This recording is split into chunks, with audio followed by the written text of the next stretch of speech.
Hi you guys, it's your girl Kendra Moore, your certified aromatherapist and certified essential oils coach. So you know how much I love showing you how to do herbal infusions for your hair, for your overall wellness.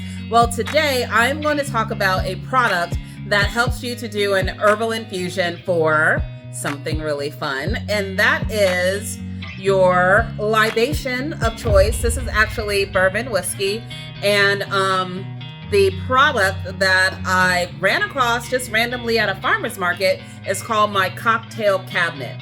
Now, what they do is they supply you with dried fruit and spices that you can use to infuse your alcohol. And this was apples and cinnamon.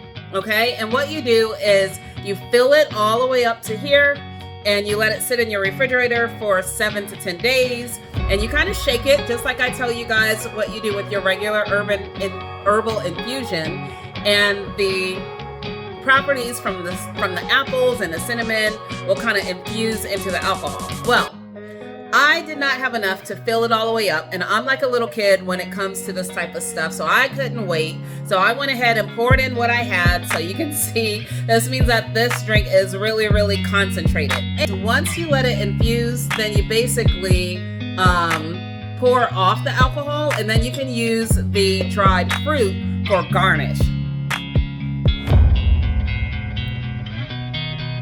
Woo! That is spicy.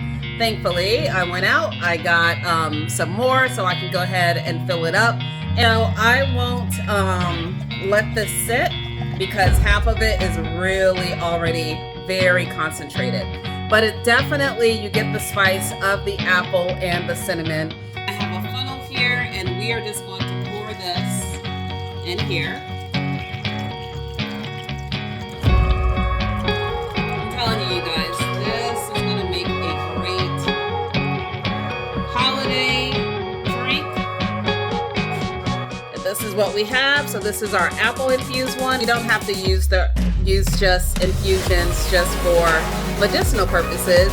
You can also play around with taking some dried fruit, some dried spices, adding it to your favorite libation, and then just have a sippy sip.